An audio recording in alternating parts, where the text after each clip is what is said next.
podcasts, go to Roku and download our app. And we believe global with shows like this to bring articulate, intelligent conversations and dialogue to our platform. So I'm here to continue sounding the alarm. This is how the South is going to rise again.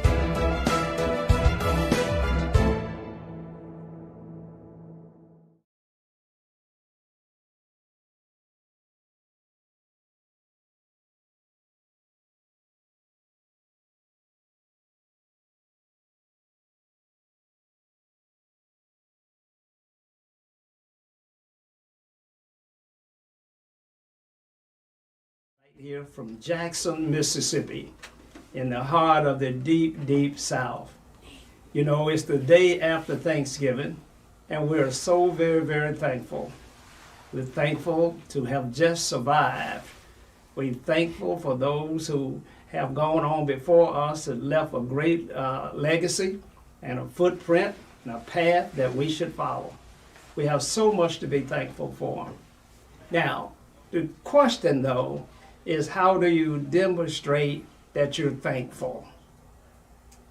We're broadcasting live from Jackson, Mississippi. You can call in at 800-492-5186. We're being seen in over 139 countries. You can find us on Facebook, on YouTube, and on Roku TV. You can find us on our very own website and platform, WeBelieveDigital.com.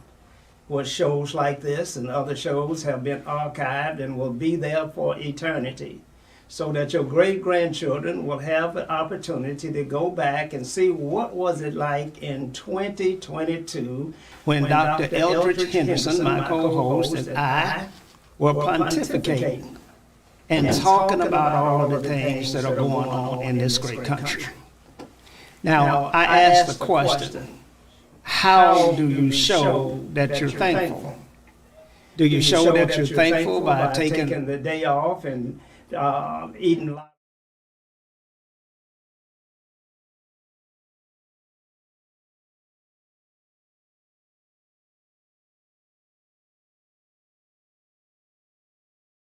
early in the mornings when the sun rises and work all day till it's dark?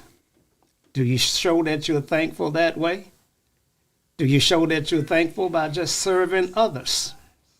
You know, one holiday season, I had the opportunity to try and figure out how I could make a difference during the holiday.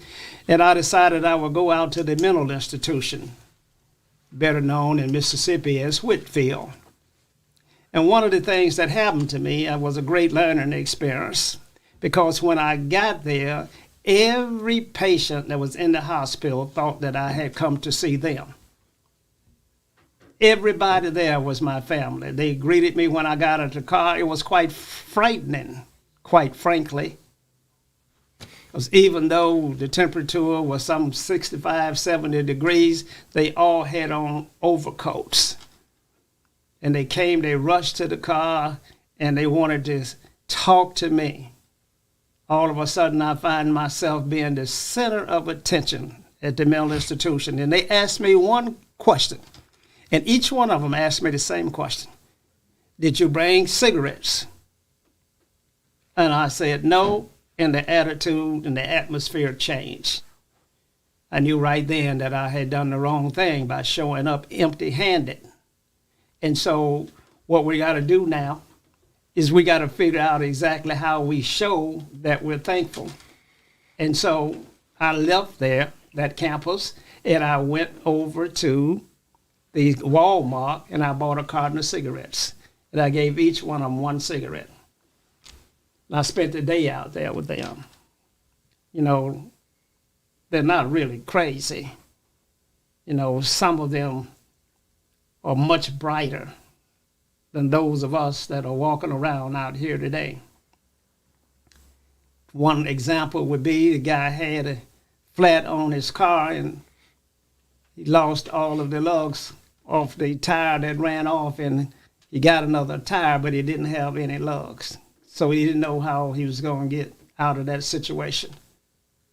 One of the guys that were there at Whitfield said, why don't you Why don't you just take one lug off of the other three wheels and you'll be able to go on? And so we have examples every day how people find themselves in bad situations that they really didn't bring on themselves. But we're grateful for this holiday season. I'm grateful. I'm grateful for my parents that treated me and taught me how to work. On holidays like today, on Thanksgiving, my daddy gave me absolutely 1 hour off in the evening, just before dark. We worked all day on Thanksgiving Day. The 4th of July, we worked all day on the 4th of July, chopping cotton. Not only did we have to chop cotton, but my mother wanted us to chop cotton right near the highway so everybody could see us as they were passing by, drinking beers and playing loud music and raising a lot of hell. She said, we're not going on the back 40 to chop today. We're going to chop right beside the highway so all your friends can see you, Socrates. And that she was teaching me a few things about life with that example there. While others are frolicking, having a great time, you go to work and you work hard. I told our new producer and engineer today that the black man that went to Howard University said that he could see the lights on over at Harvard. And the black man said he was not going to bed. He was not going to rest until all of the lights went out over there. So he was going to outwork them. He was going to study hard and he was going to get ahead. And so that's how we celebrate our holidays. Now, as always, I have my co-host with me, a man that needs no introduction, one of the most renowned orators in this country, sought after all over this country. If you need a great speaker for your church, your schools, or any organization, Dr. Eldridge Henderson is the person you should contact. I'm going to ask him to give out all of his numbers and how you reach him later on. But I'd like to tell you a little bit about him. The man is educated. He's Dr. Eldridge Henderson, but he also is street smart. An individual that understands how he got here, born on a plantation in the Mississippi Delta. Born on a plantation. And today he's Dr. Eldridge Henderson. Now I want you to think about this out there, viewing audience. Booker T. Washington once said, it's not the heights that you obtain, but it's the depths from which you came. Just keeping that in mind, if Dr. Henderson, who was born on a plantation, has risen to be a doctor here in Jackson, Mississippi, think what he would have been had he been born on the campus of Harvard. He certainly would have been our first black president. Because it's not the heights that you obtain, but the depths from which you came. Dr. Henderson, it's good to see you on this day after Thanksgiving. How have you been? I've been doing well, sir. Thank you very much. Good. Thank you. Good. Tell the audience a little bit about who you are and what you're thankful for. Well, for years, I've been telling this story, ladies and gentlemen. I was very fortunate to be born in a situation where I thought I didn't have a lot to worry about. I was told that I could always have a job, guaranteed job. I was told I would always have a house when I turned 16. And I was told that I get paid every week. All of that happened. So here I am, a young man, at 4 years of age, waiting and learning that I didn't have anything to worry about in life. I had a job, guaranteed. Could work 7 days a week if I wanted to. Had a guaranteed salary, $2 a day. And we worked from 6 until 7 or so. Then we had a house that was given to us, free house. And Mr. Socrates, they told us, now if you need anything, you just come down to the local store and we'll give you food in a box. If you have an animal that dies or you work him to death, we'll give you another mule. And of course, once a year, just before school, you can come down and get 2 pairs of shoes, 3 shirts, and 2 pants. That's guaranteed. And that's where I lived for 17 years on that plantation. Born in the Delta, and then in 1 week, I understand, my folks moved to Hinds County, down in the Bolton, Mississippi, Brownsville area. And that's where we struggled for 17 years, and I thought I was in heaven because I didn't worry about a thing, Mr. Socrates. That's bad business, bad news. But I made it, and I'm still here today. Well, Dr. Henderson, being born on a plantation, the young folk of today have a different viewpoint of what life was like on the plantation and what the remnants of slavery was like, and share a little bit with them. I asked the young engineer, did they know anything about Thanksgiving? And they asked me, was I talking about the Pilgrims? And of course, I certainly understand that they learned a little bit about John Smith and Pocahontas and the Pilgrims and all of that stuff. But give us a little lesson on how we all got here. Well, most of the listeners know, Mr. Socrates, that we were not invited over here. We were not here as immigrants. We were forced to come to America, or to what we call the United States or the colonies, by force. And then they wanted to make a new man out of black people. They had to get us renewed. They had to take our language and religion away, our culture, and put us in positions where we were with people that we couldn't even understand what they were talking about. And they denied us and made us work without pay for 400 plus years. And when they got through with us, they created what they call a new man, which a lot of people call a savage. One that was ignorant. One was less than a man in America. And that is current today in most cases, Mr. Socrates. And that's why I say the black man in America is still considered an outcast. He is a member of a permitted underclass. He has no constitutional rights. The Supreme Court said there's no rights that a black man has that a white person ought to respect. That is a continuous process in America. You find the local courts the same. Discrimination and institutional racism is everywhere. And that is because of that great religion, Mr. Socrates, that's called white supremacy. That's a great religion. And a lot of people practice that throughout the world. In Europe, in South Africa, in Australia, in many other countries. That is constitutional for them. And once they do that, they tell all people of color, and especially the blacks in America and Africa, that you are not a human being. You're here to work for us. And if you try to make an opportunity for yourself, we're going to do our best to curtail that opportunity and keep you dependent. That was my life for 17 years, sir. Well, Doc, we came through some difficult times. Life was tough. Life was hard. You said to me once that slavery could have ended in 60 days. That's correct. And yet, it's lasted for over 200 years. That's correct. Why didn't it end in 60 days? Well, it's because the European Americans at the time created a new man. They got us to the point where we were recreated and beat down, and then they put the Pope against us.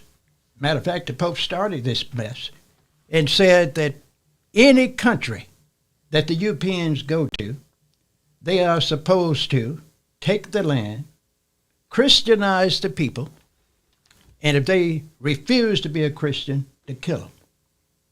Well, I thought Christianity was one of the things that served us well during the difficult times. That's why we had the Negro spirituals, the swing low, sweet chariot coming to carry me home. Down by the riverside, I ain't gonna study war no more. At the cross, where I first saw the light and the burden of my heart rolled away. It was those songs that enabled us to endure the pain that was being inflicted upon us. Well, so Christianity and religion is part of our salvation. Well, that's what some say. I disagree. This so-called fake Christianity that had a double standard just had to be the worst thing that anybody could teach a black person that's in slavery, because they had two Bibles. They had a black Bible, or a black concept of Christianity, and one for the white. And that's why people were always talking about going to the promised land and swing low and all that kind of propaganda, because they were told that if you are working here on this plantation, your boss is your God. He'll determine your destiny. You listen to him no matter how he abused you.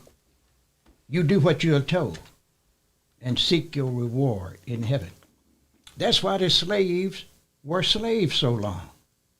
If they had said, I'm going to seek my reward tomorrow by rebelling, in most of the plantations, the slaves outnumbered their supervisors, and they could have taken over if they wanted to do, but they were taught not to fight the bosses, that you are mine, I feed you, I clothe you.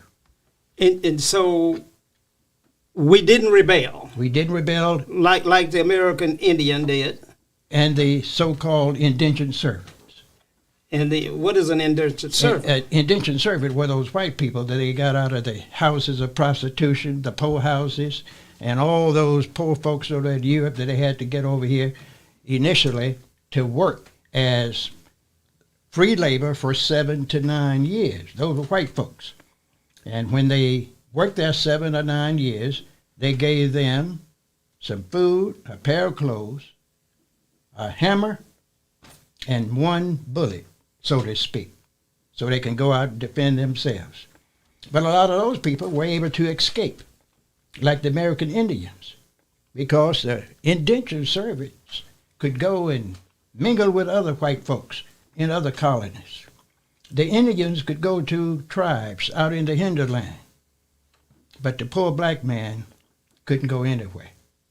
He was hunted down, savagely taken, scalped. And the rule was, if a slave leaves, he has to come back dead or alive. And you get paid $25 if you can't bring him back live. But you must bring an ear or a toe or a finger, and you get paid.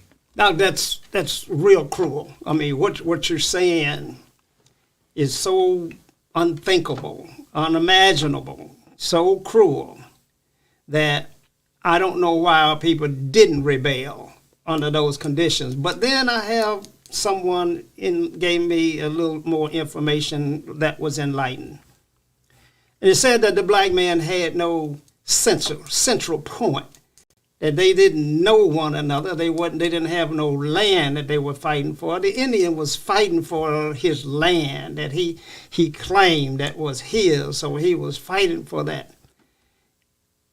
Black folk were brought here in different ways, and families were broken up and separated to the point where there was no allegiance to one another. And so the ability to unite and rebel was lost. Exactly. Now, the bad part about it, the black people were forced to come here, and you're exactly right. Others had something.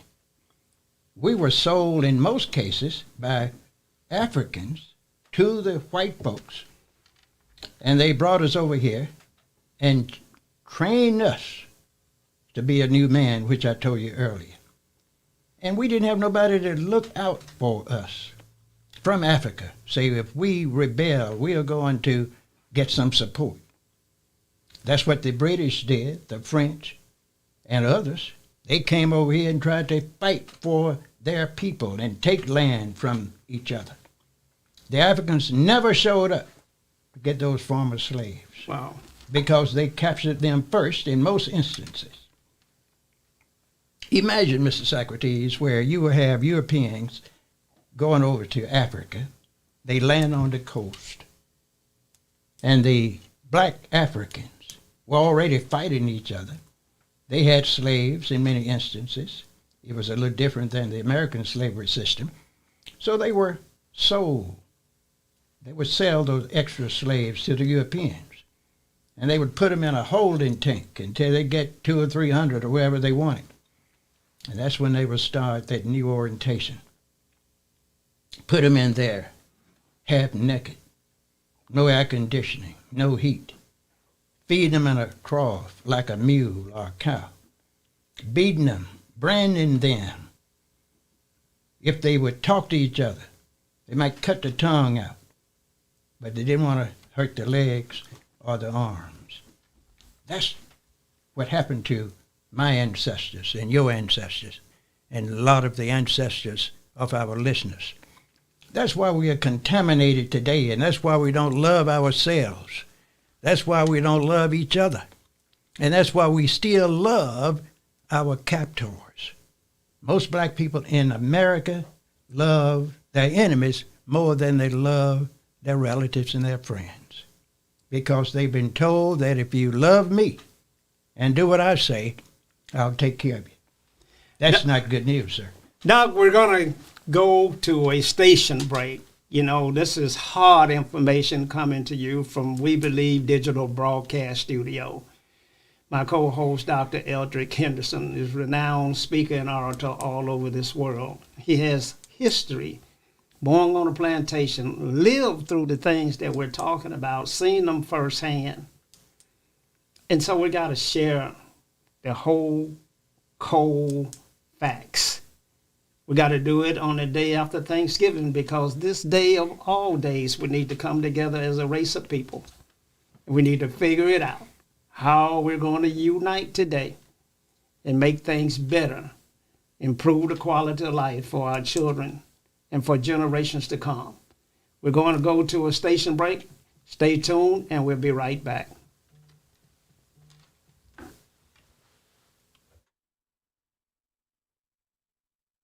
Have you had your Earthblend coffee today? At Earthblend Coffee, we take pride in offering you the very best of beans across the world, blended and roasted to perfection, giving you superior quality and satisfying and flavorful taste.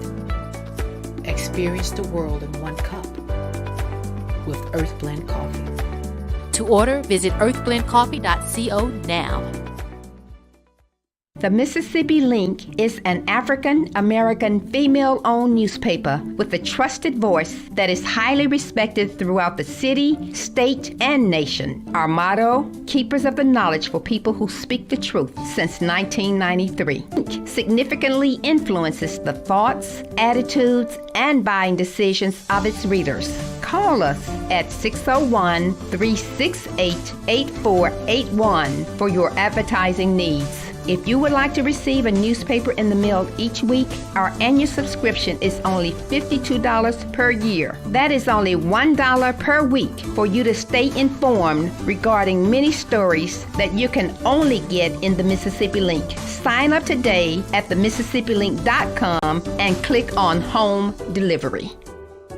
Socrates Garrett ENT.com is a diversified firm specializing in recycled aggregates and crushed concrete. Socrates Garrett ENT.com's recycled materials provide the construction industry with significant economic and environmental benefits by recycling clean concrete rubble into M.Dot grade rock materials. Recycled aggregates and crushed concrete can be applied to driveways, road construction, bank protection, parking lots, general bulk fills, and more. For more information, please call 601-896-0084 or visit us online at SocratesGarrettENT.com.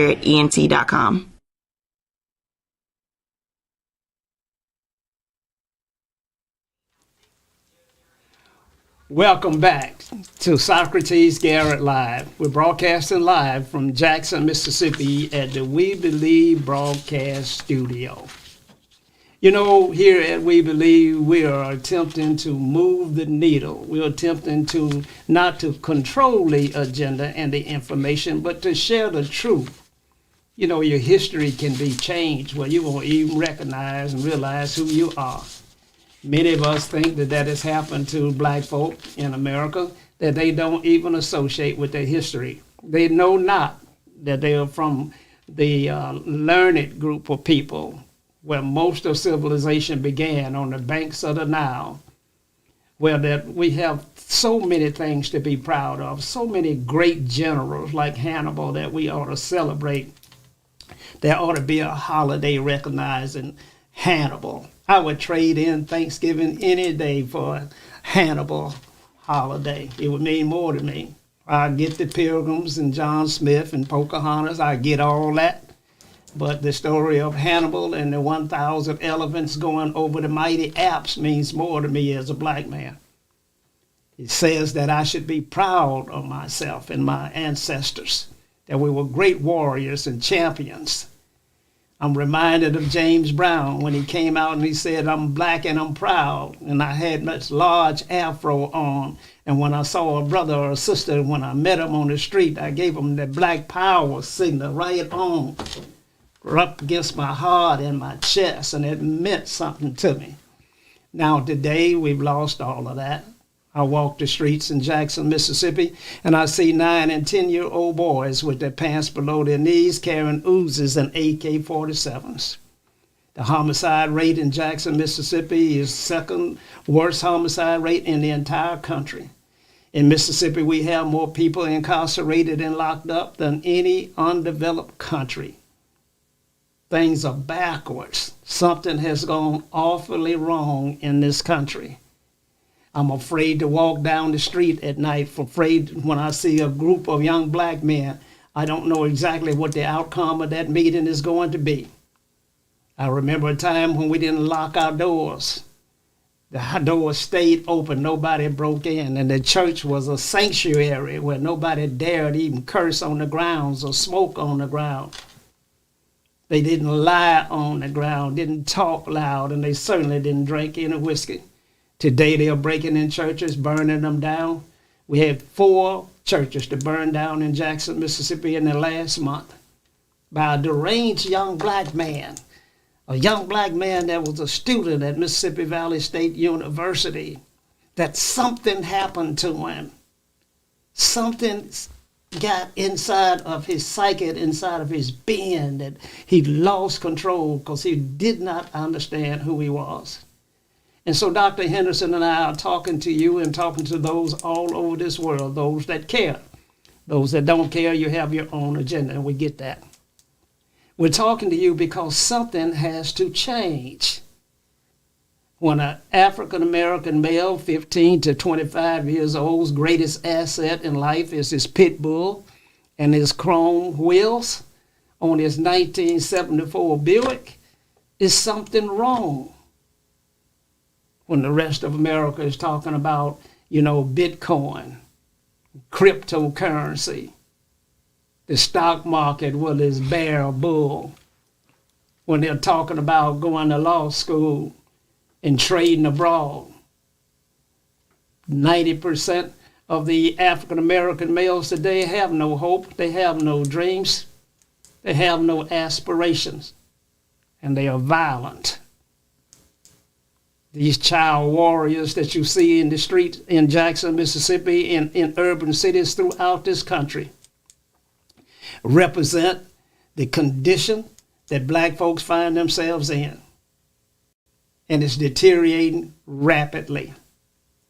Now, Dr. Eldridge Henderson says that the black race and the black man has but a short time to fix this problem. Dr. Henderson. Yes, sir. Well, how much time do we have and why? We have about 8 years to fix this problem. And ladies and gentlemen, I want to tell you what the main problem is in America. It is very serious. Black people are suffering because they don't control 7 areas of activity, and I'm just going to talk about 5 today, from birth to death. One thing that any nation or any person or any group needs to do is be in charge of his education and training. He should be in charge of his religious and moral development. He should be able to train his own leaders so he can have the leadership he needs when people represent him. He needs to have the ability to engage in economic development activities for himself, for his family, and his community. And the last thing, the black man has to be in charge of politics. And I'm talking about this must start on the local level where they are with the resources they have and find their own leaders, teach them in the church as they did after slavery. And start putting those young people, males and females, in positions of responsibility. And at the same time, as you create those new leaders, you put them against the current black political operatives, a lot of the black preachers that are not doing anything but maintaining, seeking tithes and offerings, hoping they can keep 200 or 300 people on the roll so they won't have to find a real job.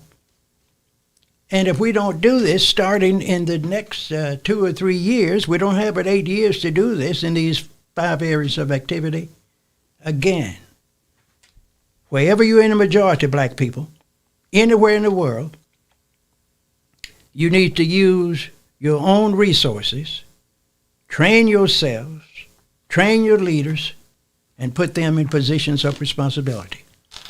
And it's very simple. You have to have an agenda. You have to have a checklist. You have to have a timeline. And you must have a monitor to help you do this on the local level.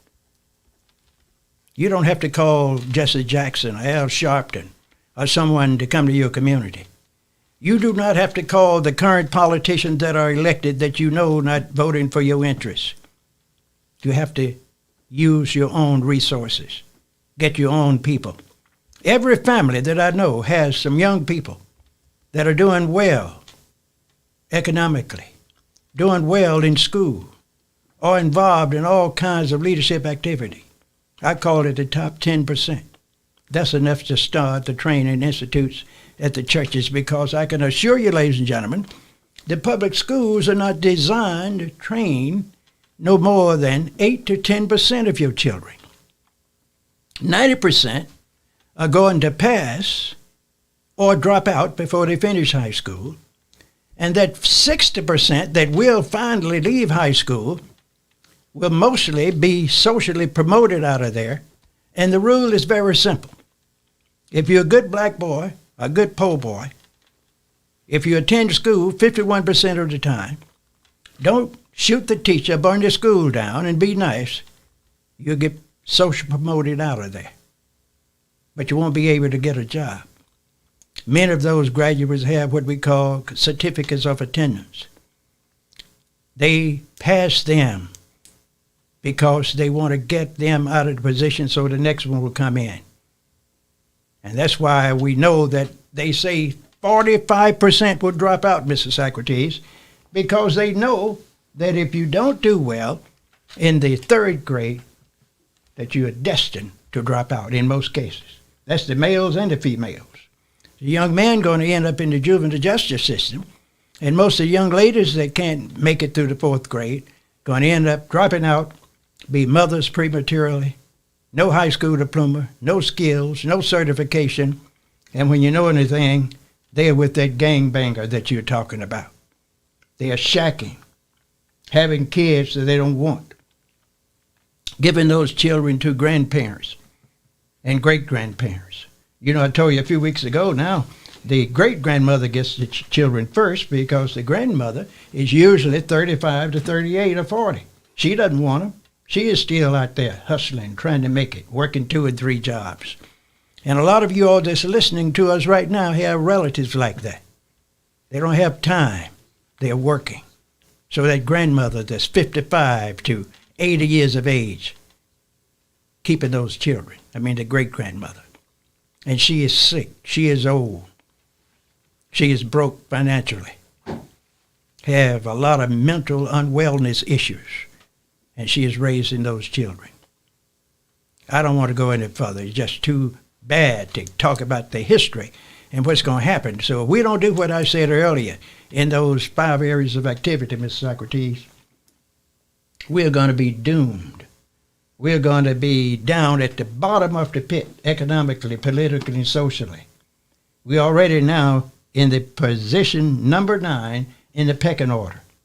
Just 15 years ago, white politicians and corporate leaders would call blacks in and ask for their counsel They don't do that anymore, other than those that they have paid. They're calling in the Hispanics, the Arabs, the Jews, and Chinese getting advice. They're calling in the LGBT community. They're calling in the Black Lives Matter people. And the last one in the pecking order now, in just 10 or 15 years, black folks. Then they call in the black leaders that they have already designated, that they already have had on the payroll for 30, 40, and 50 years. And they show up in town, Mr. Socrates, tell you what to do, get on the plane after you give them that check for $15,000 or $20,000. And they head on back to New York or Chicago and apply for a grant, $400,000 or $500,000, and that's the way they get paid. That's the history of American black folks that's in leadership positions in most cases. Well, Dr. Henderson, we got to change that. We cannot continue with that legacy, and we cannot allow that to be our legacy. You know, one of the faults that you and I must have, and one of the blame that we must take, is that we should have ended discrimination and racism during our time, when we had Ralph Brown, and we had Stokely Carmichael, and we had Malcolm, and we had Martin, and we had Angela Davis, and we had the incident of Emmett Till, where he was brutally murdered in Money, Mississippi. We should have fixed it then, Doc. But somehow, my parents, who fought to the death, most of them had to fight to the death. Either death considered their actual lives, or they lost their jobs, or they lost their homes, they lost their businesses. They burned them out over in Carolina, Black Wall Street. They just set it on fire and burned it up. That generation lost everything in the struggle. But then you and I came along, and we inherited that warrior mentality, but we didn't fix it. As a matter of fact, Doc, I believe that we are to blame for the conditions, because we didn't understand the impact of HBCUs, the impact of black folk educating their own children. We didn't understand that the devastation that integration brought to the black community, and what the impact and effects of that is here today. And so we have to take some blame. We saw affirmative action come in, and they put these quotas in place, and then you started to get a good job. That's probably how you got off that plantation. You started to get a good job, and you moved on up and started wearing your suit and tie and became, you didn't become middle class, because blacks are still have not gotten to be middle class, but you became somewhat better than the other black man. And so we took our eyes off of the struggle, and we tried to mingle in and send our children over there to be educated by the people that had been oppressing us. That's correct. So do you take responsibility for that, the conditions of our people? Well, I take some of the responsibility. And let me tell you why some. See, the European Americans have always had a design for black people. They have always said, one thing for certain, we're going to keep them divided.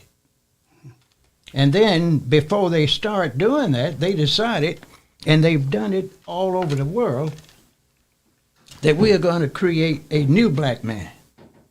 And that's why the plantation owner, and many times his wife, had black children, their sons and daughters. And they were called the mulattoes. And they were favorites. Most of those mulattoes were in the house. The males would drive the buggy for the plantation owner. He or she was the foreman, in many cases, of the other blacks on the slave plantation. And they were considered favorites. Then they had another system that they put together, was in the religious sector, where the European trained their own white preachers to train the black preachers, and they used what I call that black part of the Bible, where we were taught to be submissive and to take all the abuse, live in hell on earth and then die and go to heaven, not create your heaven on earth and die. Because if we had created our heaven on earth, ladies and gentlemen, and died on the spot in many cases where we had an opportunity to take control, the human enemies of mankind, which are a bunch of cowards, would have turned those black folks loose and say they are too tough for us. And they would start working themselves. And black folks then would have the freedom to become independent. And when they build a Wall Street in Oklahoma and other places, Mr. Socrates, folks would have been afraid to come in there and mess with them. But when you have a bunch of cowards killing people in groups and get you scared and then mess you over with integration, where they say, I'm going to give you an opportunity to attend law school or medical school, this in the late 1960s and the early 1970s, and if you're not sharp enough to get out of law school in 3 years, we'll give you 4. If you can't finish 4 years in medical school, we'll give you a tutor and give you 4 years or 5 years. Now, this happened during my time. When I came along in the late 60s and early 70s, any black man that had a C plus or a B could go to a so-called white college and university somewhere in America and get in a special program. And many of them, by the thousands, got in those programs. But what a lot of people don't know, ladies and gentlemen, the same thing is happening today. They get the top 10% of the black graduates in high school. They go to the big white universities in the respective states, but only about 25% graduate from there. Many of them drop out, and others go to the black college university and get their degrees. Some get to the point, Mr. Socrates, where they have, I like to use this word called mental unwellness. They get in these schools, they don't have study partners. They work many times in law school and medical school and some of these big universities by themselves. I have a relative that attended a university here in Mississippi during the COVID. She had to leave because she was in a unit with 4 other girls. And she said they never did talk. They just passed each other. She had no one to help her with her study. She didn't have a team. And she decided to come home. And right now, she's still not in school, but I think she's going to get in school in January. She's waiting because she has a lot of debt. She has other problems. And you probably have relatives like that, made that bad decision. And parents are basically the blame. They allow these kids to go to these big universities that make 18 or 19 or 20 on the ACT, the American College Test. They're not going to finish. Many of them are going to start taking what we call remedial courses or development studies courses, where you study English, math, and writing for a year before you can take a course that's going to be able to give you some credit in college. And then when you flunk 1 or 2 of those, that's why after you change your major 2 or 3 times, it takes 6 or 8 years to finish at that university. And that's why a lot of them leave and commit suicide and pretend they discriminated against me and come back home and go to these other schools. But many of them cannot start the next semester. They have to get cleaned out in their mind. They don't have the economic ability to start immediately, have to get jobs. Many then start families, Mr. Socrates. They start shacking. They work in 2 and 3 jobs. And they wait another year. And then when you look at them, ladies and gentlemen, they're 25, 30, 35 years of age. By now they have 3 to 5 children. If it's a poor female, she has no husband. Because there is no man that's probably going to marry her, because he has allowed himself to work with her, produce 3 or 4 kids by her. He tells her, I don't have to marry you. Let's just live together. I'll help you out. And this poor girl, Mr. Socrates, don't have the ability nor the will, ladies and gentlemen, to make this young man pay child support. In many cases, he can't afford to pay child support because she has more education, more credentials, and more experience than he has. Doc, we're up against a station break. You know, you're watching Socrates Garrett live. We're broadcasting from our very own studio, African-American owned studio, run and operated by black folk right here in Jackson, Mississippi. Most of our content is brought to you by African Americans. Our shows are produced by African Americans. We got to set an example. Our children can't be what they have not seen. We have to spend some time creating opportunities that change the status of black folk in America and throughout this country.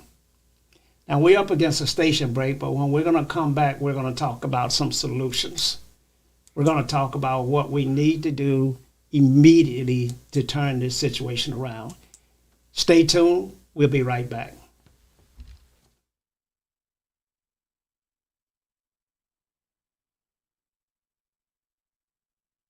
Have you had your Earthblend coffee today? At Earthblend Coffee, we take pride in offering you the very best of beans across the world, blended and roasted to perfection, giving you superior quality and satisfying and flavorful taste. Experience the world in one cup with Earthblend Coffee. To order, visit earthblendcoffee.co now.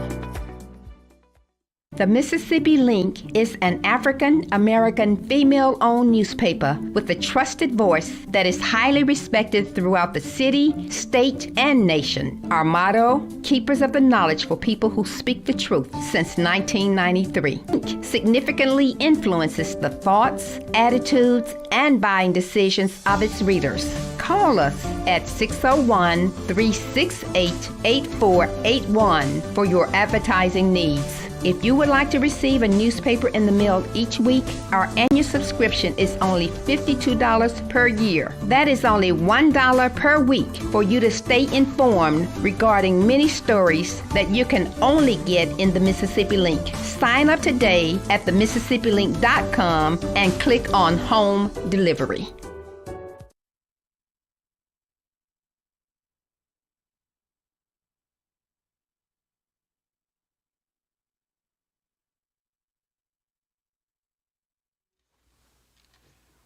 Welcome back to Socrates Garrett Live. We're broadcasting live from right here in Jackson, Mississippi. You know, you can reach out to us at 1-800-492-5186. You can watch us on Roku TV, on YouTube, on Facebook, and our very own platform, WeBelieveDigital.com. If you're watching us on our website, We Believe Digital, then hit the donate button. It takes funds. We need help to bring talent to this platform, to give young people an opportunity to operate and engineer and create and demonstrate their talents. One of the problems we have is that our kids graduate from college, but they can't make a living. They can't feed themselves. You know, Dr. Henderson and I, when we graduated from high school, we could feed ourselves. You know, we took auto mechanics, we took carpentry, we already knew how to farm because we grew up on the farm. You know, my garden was over 2 acres in a garden. You know, it was the ordeal of cutting butterbean poles was probably the hardest job I ever had in my life. We had the teepees there that the potatoes, the sweet potatoes were put in during the wintertime, and we knew how to go out there and preserve them and how to get it when we need. We had an education. Our children today don't have that. So we're going to talk about some things that we got to do. We got to do right now to turn this situation around. But first, I want to reminisce a little bit with my co-host and talk about how we survived as African Americans during those days. Dr. Henderson. Yes, sir. Our garden was as large today as, you know, some farms. And we had everything that we wanted to eat was right there in that garden. See how fortunate you were? You had your own land.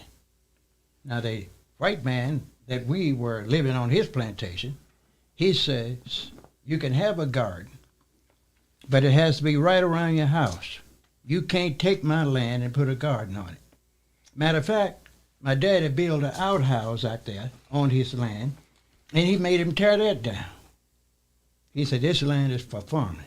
So my dad and mom would plant turnips and tomatoes right around the house, around the chimney, and all around the house, around the edges. You couldn't get out there in his field. Well, we had at least a 2-acre garden. And as I said, cutting poles, butterbean poles, was a real arduous challenge, a task. That's hard work.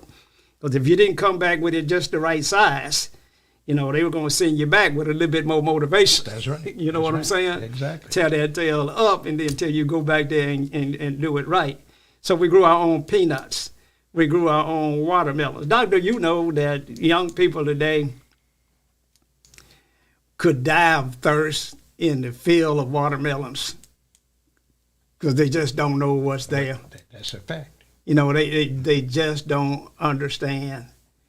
God prepared everything for man that he was going to need, Doc. He prepared all of the drinking water. We had water coming up out of the ground. We call those springs. That's right. Did y'all have those in the Delta? We had them in the Delta, had them down in Hinds County, Mississippi. And we had ponds down there, and we had man-made wells that I mentioned from time to time. And you can go to those springs, and that water continued to run. It would just run. It was coming up out of the ground on its own. Exactly, running on down. The cows and the animals would drink out of it. And we'd just brush that old stuff off and get out of a bucket and throw it in that stream and take that good water home. We'd take it home and put it on the shelf. And we had a common dipper that we would put in that bucket. And everybody in the community come to visit your house. The alcoholics, the snuff dippers, everybody would drink out of that same dipper. And when they get through, they dash their little out that they didn't drink, put it right in the bucket. By that evening, the water would turn brown. But you couldn't throw it away. You had to drink it until it was empty because you had to walk down to the stream or to the well way down the road somewhere to get another bucket. And when you have a family of 6 or 8, that takes a lot of buckets. Take a bath in, to cook and wash. But we didn't think there was a problem. And Doc, you were relatively happy. Very happy. You know, there was a lot of fun and laughing going on in the family. That's exactly shelling right. peas and butter beans and things of that nature. But laughter was in the house. Until midnight on Fridays, we would shell beans and shuck corn and get our peanuts and wash them up real good. And Mom and Dad would get in that truck, an old regular car, and fill it up and sell stuff in Jackson and Clinton and other places out of the back of the car and make $50 or $60. Wow. Every Saturday. So what did you get as a present, like for Christmas and holidays? What did they bring you? Well, they were very nice. They would bring me an apple or an orange, 2 or 3 nuts, and some candy. It must have been universal. That's the same thing I got. That's right.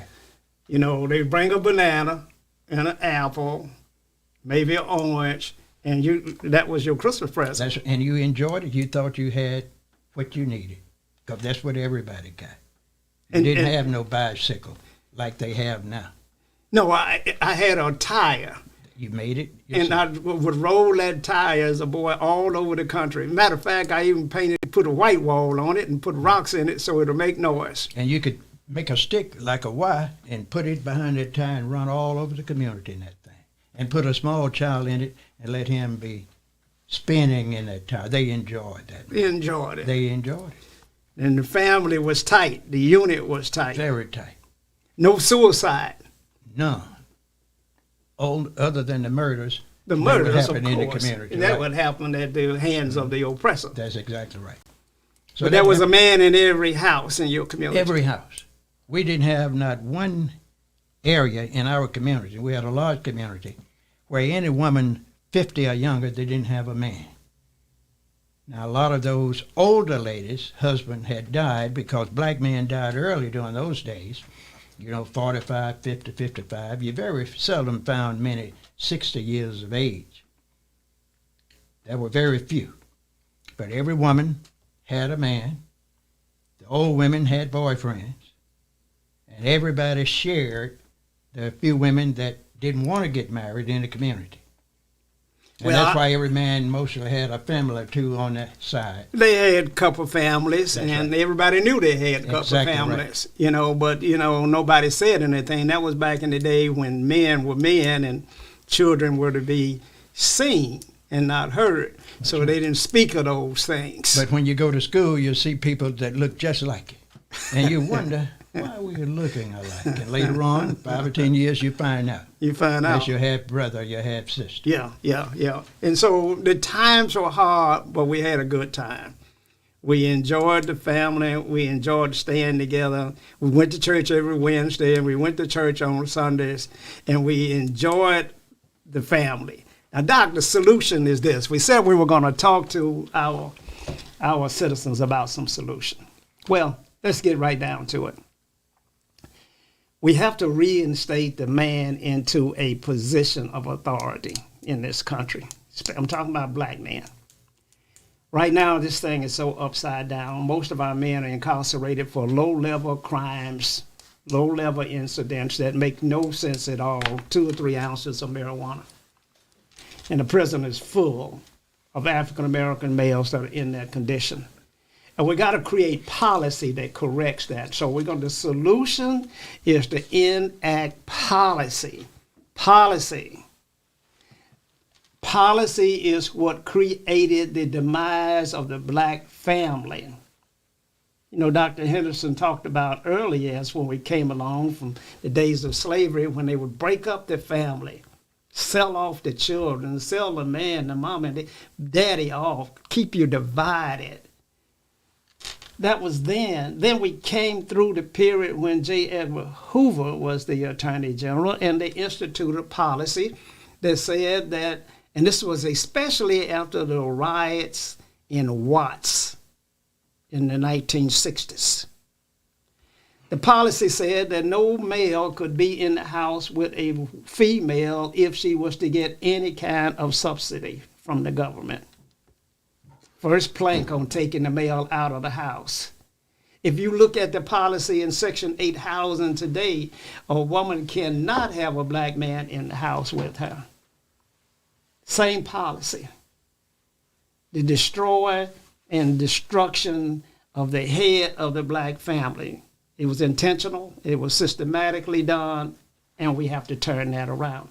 James Meredith, the first man that integrated Ole Miss, said years and years ago that the breakdown of the African-American family is going to lead to our demise. You see, Dr. Henderson, there was respect in the house. African-American boys feared African-American men. I guarantee you now, if you pull up to a red light and an African-American boy is playing his music loud, you're not going to say nothing. Just look at him. You're exactly right. You're not going to dare to lower your window down and say, turn the music down. Most certainly. Not going to do it. But your generation before you would have. They probably would have gotten out the car, talked to the boy, and told him what he is doing wrong. And he would have said, yes, sir, moved on down the road and turned it back up. But now he might get out and kill you if you say something. So we are afraid of our children. Exactly. So the solution is to put the man back in charge in his house. And you got to do that, how you put him back in there? By providing affordable employment so that he can build his self-esteem that we took from him, by not harassing him in the court system, not with all of this knee on your neck and Black Lives Matter, so fighting those type of judicial inaccuracies that are occurring every day in the black community, where black men and women are concerned about whether their child will even come home. Now, when you grew up as a boy, you could leave home during the day and nobody even thought about you. But I had to be back at a certain time. Before dark. That's right. Go anywhere you wanted to go, just get back before dark. But they were not concerned whether or not you were going to be killed, and you were living in the harshest times that ever existed. That's right. But today, women are concerned whether or not their child will even come home. That is correct. And it's getting worse every year in America. And so we got to create policy that puts the black male back in the house through employment, job opportunities, scholarships, and education. I'm not talking about reparation, but if I were talking about reparation, it would say that every black male will have a free scholarship to any college or university in the state of Mississippi for the next 50 years. That's the kind of reparations we would be talking about. That there would be opportunities for black businesses like we've never seen before, like we had back at Farish Street in those days when black businesses were thriving, like we had in Wall Street, Black Wall Street, when black businesses were thriving. We had black farmers that had land. Dr. Henderson talked about the importance of land. You took our land from us. Now you got to give it back. You got to institute policies like you did early in the days when, everybody that moved out west, Doc, I believe they would get 40, 50 acres if they just come out that way. Just show up, that's right. And just go out and claim it. Get in on your horse and ride out there and stake the land you wanted. 40 acres, 160 acres. And if you were a big business, you might get 2,000 acres.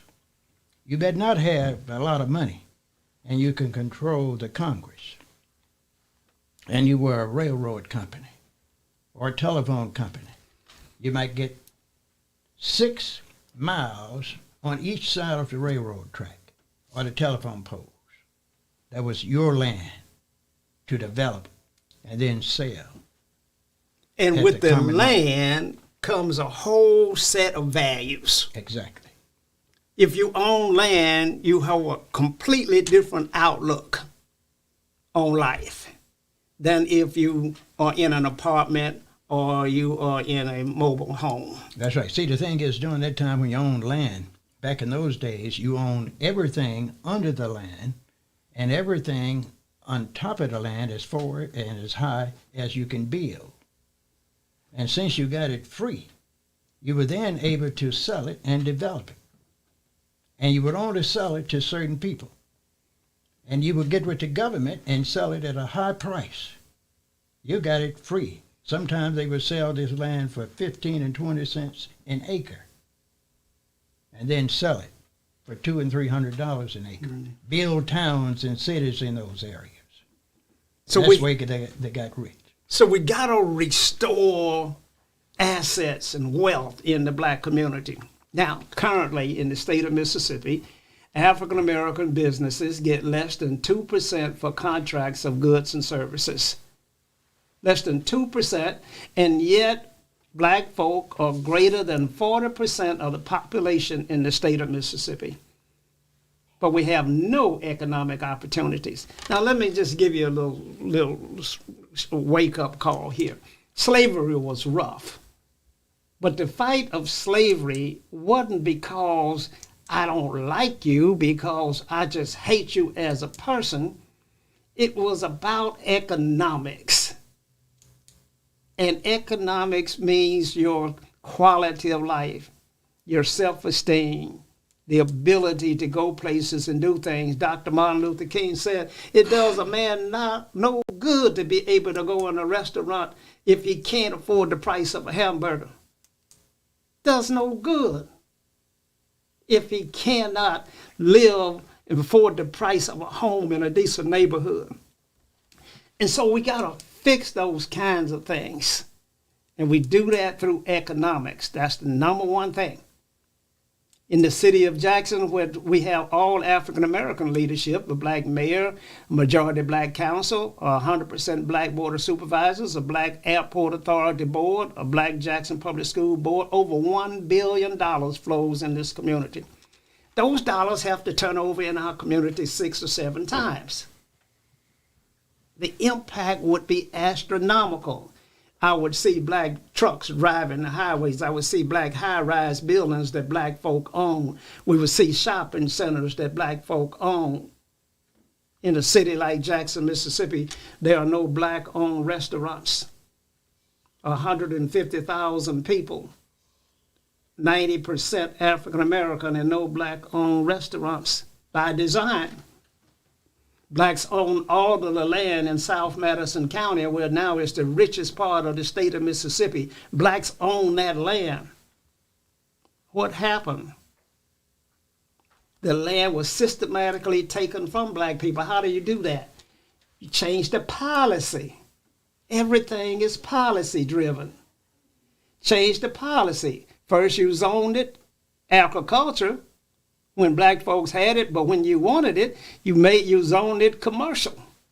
And the same piece of property that you're paying $100 a year on in taxes now is $1,000 a year in taxes, and black folk with no income could no longer keep their property.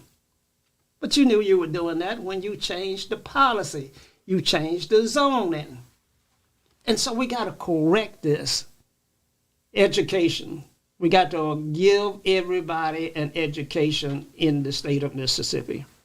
Now, Dr. Henderson, we're last. Economics is a serious thing. There were over 700,000 people that died in the Civil War. They were fighting for the economics. That's right. It wasn't fighting so much because I just don't like old Eldridge Henderson. Well, the thing is, most people don't like to admit it. They pretend the war was fought to free the slaves. That's the biggest lie in American history. Even your good buddy Abraham Lincoln didn't care nothing about the slaves. He said he doesn't care anything about them, free or not free. He just wanted to save the Union. And these white folks say, we got to fight to keep our slaves. And the white folks up in the northern part of the country said, we're going to fight to keep the Union together because we want the South to keep the slaves because they are sending all this cotton and other stuff up here, and we are sending our products and goods down to the South. We are both happy. But we're going to pretend we want to free the slaves. The slaves wanted to be free, of course, so they would abandon the South and get with the Union. Then they told them, you fight for us, you help us win the war, we're going to free you. He put an old document called a proclamation out, biggest scam in the world. Now here old Abraham Lincoln, so-called running America, he didn't have 13 of the states, and this little old piece of legislation only freed the slaves in the North. They didn't have a lot of slaves in the North. So the South had their own president, their own money, their own Navy and Army. So how could his proclamation free somebody that was a foreign country, so to speak, within the United States? And you all praise Lincoln for loving blacks that wanted to do something for them, didn't care nothing about them. We did some research years ago and found that Lincoln and some of his boys were trying to figure out how to get these black folks back to Africa, but when they put the calculator on it, they found it cost too much. So they said, we're just going to have to free these Negroes and figure out how to keep them on the plantation. And that was a good thing. They freed them, said, you Negroes are free. You can go anywhere you want. They gave them no money, no clothing other than you have. We'd even give them a horse and a mule and a wagon to go and find a place. And many of them just started walking in groups. And they did just like I did when I ran away from home when I was 13 or 14. When I got there in those woods, I didn't have no money, had all my belongings in a bag, and I was headed from Mississippi to Chicago. And then I thought about it, how am I going to get to Chicago? Can't ride a bus, can't ride a train. And then I thought, how am I going to find my relatives? So I decided I would just stand on the corner when I get there and find my relatives. They can walk by. I didn't know Chicago had millions of people up there. 2 or 3 hours later, I eased back home and didn't tell my folks I ran away until I was in my 20s. And that's what the black freed slaves did. They got out there 2 or 3 days in the forest trying to find food, water, and shelter. And they looked up and say, well, I think I'm just going to go back to the boss. At least I can eat. We're going to hold it right there. You've been watching Socrates Garrett Live. We come to you each Friday at 5 p.m. It's shows like this that are tremendously important. We need your support. We need your help. We've been seen in over 139 countries on Facebook, YouTube, Roku TV, and WeBelieveDigital.com. We'd love for you to have your own podcast show here in the studios. We'd love for you to call us if you have content that you want aired and put it on this platform. If you have students that want to learn how to operate equipment and how to run these cameras and these microphones and how to do all of these things that are going on in this production studio, we want you to send them to us. We're going to work with them. We're going to train them as best we can. It's important that we come together as a black community to save ourselves. No one else is going to do that. Now, we believe that one day the South will rise again, but this time it's going to be under black leadership. We've proven that we're going to remain last under European leadership. We got to make some changes. If Mississippi was a football team, the coach would be fired by now because we remain last in every major category. Let's give a black man a chance. Let's try that. Let's see how that's going to work out. We certainly can't go any further downward in Mississippi. All we can do is go up.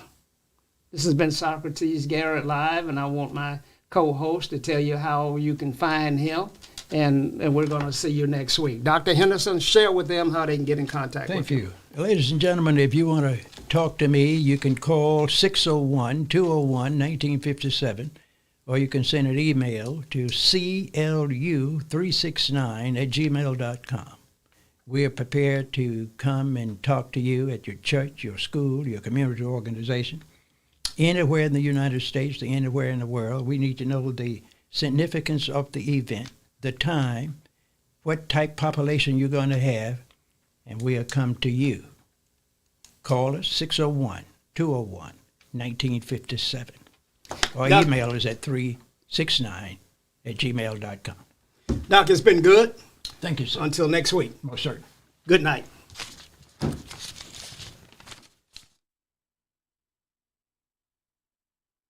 Good evening. I'm Socrates Garrett, and we're broadcasting live from right here in Jackson, Mississippi, the heart of the Deep South, right here in the African-American-owned broadcasting studio.